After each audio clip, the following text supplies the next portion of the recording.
Hi everyone, Lana Anderson here over at Blistopia Retreats. I was thinking about how anxiety is alleviated through action. So there are 40 million people, or about 19 to 20% of the US population, that has some type of anxiety symptoms. And what the heck are anxiety symptoms anyway? It's going to be different for everyone.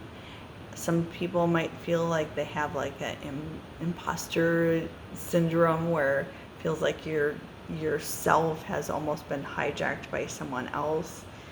I heard someone say it's like a rain cloud of negative speak following you at your every move, which is really interesting, right? Could you imagine, like, every single move that you make, it feels like there's a rain cloud over you? Not a good feeling at all. So how do we get out of that feeling that we have this negative cloud over us? In college, I had anxiety attacks. I only had a couple, so it wasn't like every day, but it was enough to kind of shake me.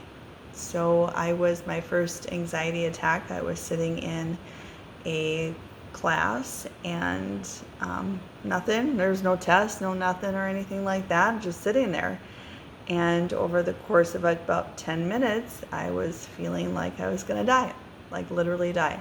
I started to sweat, my heart started pounding, I was getting dizzy, and all I wanted to do was feel like I needed to escape.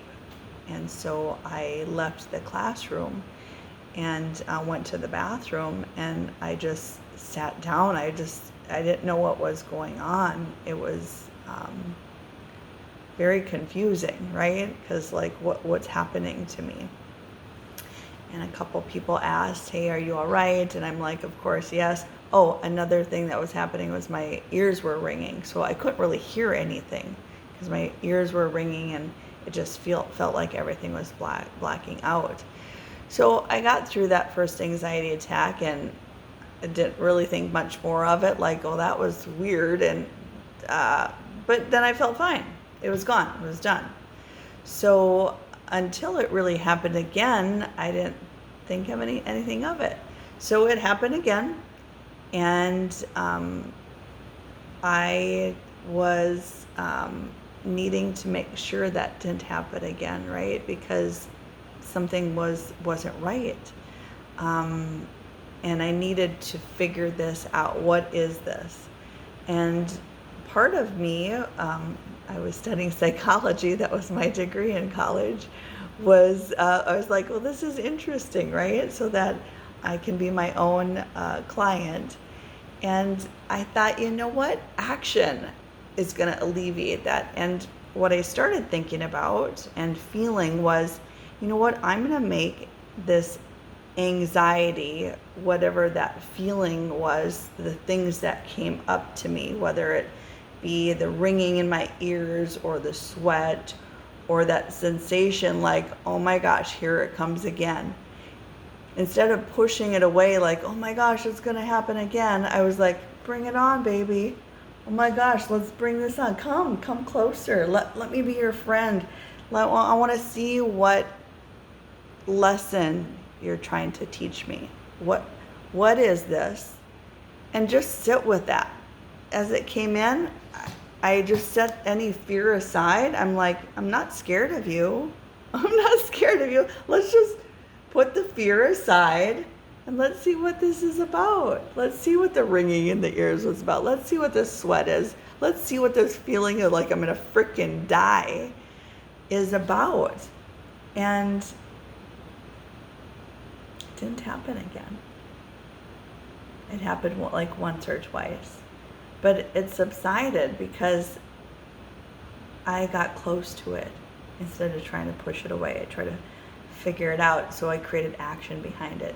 So I created these 5 steps, and this was way back when I was in college, that to try to dissolve this away, and one was being a friend.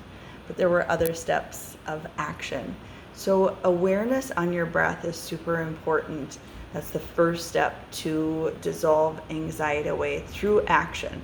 So as soon as you feel like there's any of those sensations or those feelings that come up for you, because again, it's different for everyone, bring your awareness to the breath. First action is bring your awareness right to the feeling of the air through the nostrils, through the lungs, through the belly, through the body. Then take a deep, long breath in through the nostrils, through a closed mouth, and then a longer exhale and sigh it out through the mouth. So it's a deep breath in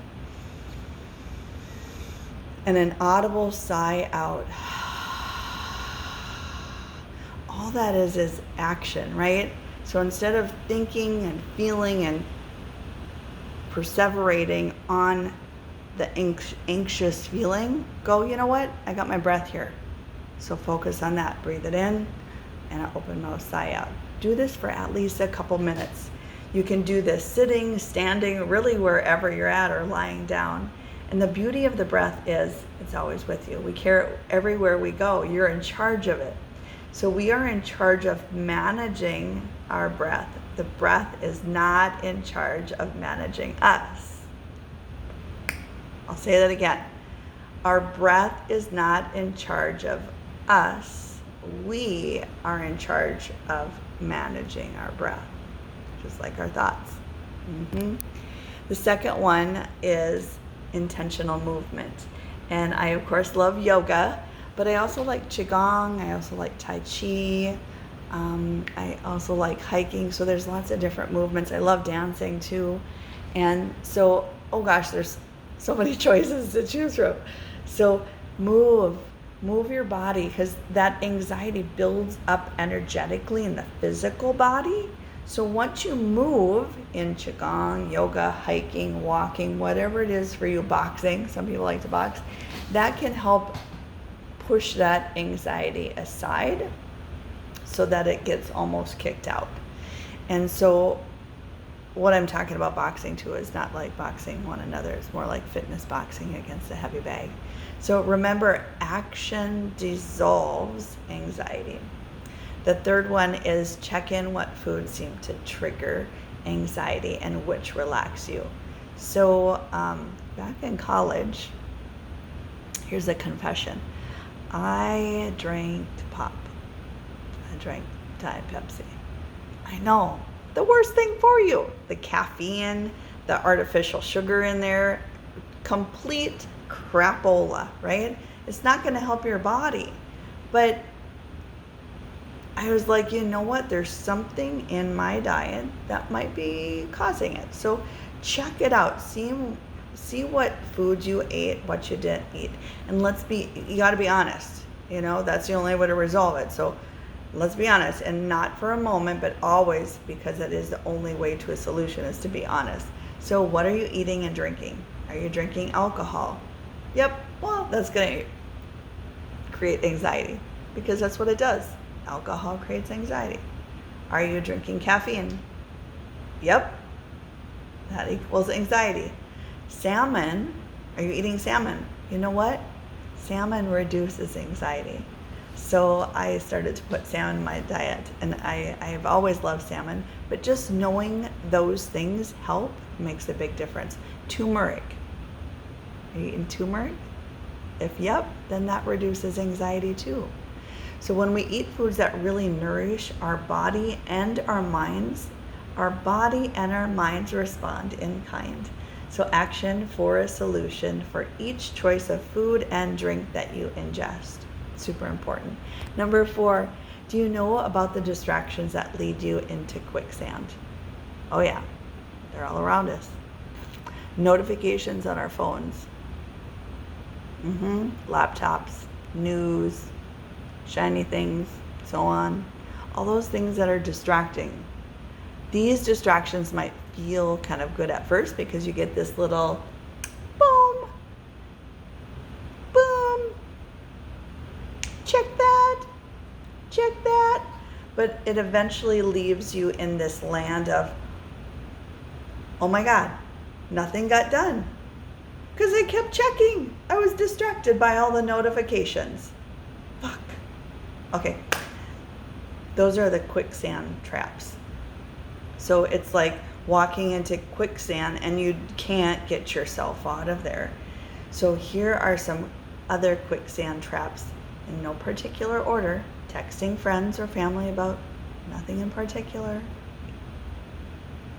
Netflix. We've all been there. Netflix. Back in the day, I watched Dexter. It's like a 25-minute thing. You can like, what's that called when you like keep watching it? Yeah, that's what I did. Dexter. I love that show. Emailing people when it could have been a phone call.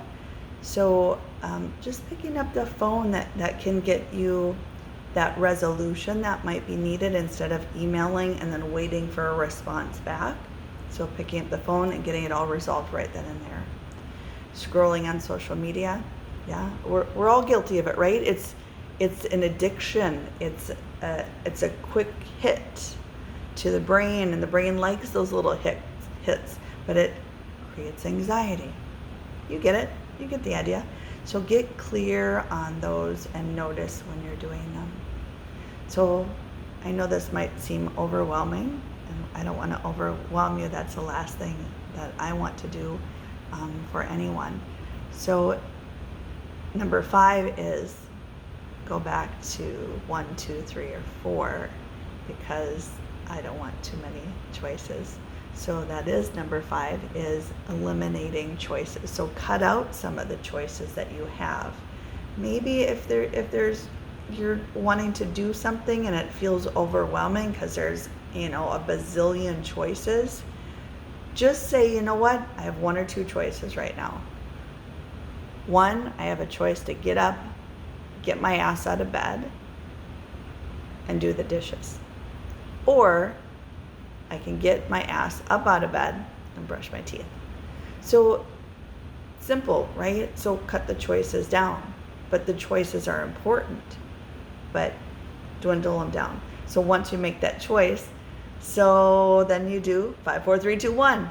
Do it. Then you got it done. No thinking after that. Just do it. Action.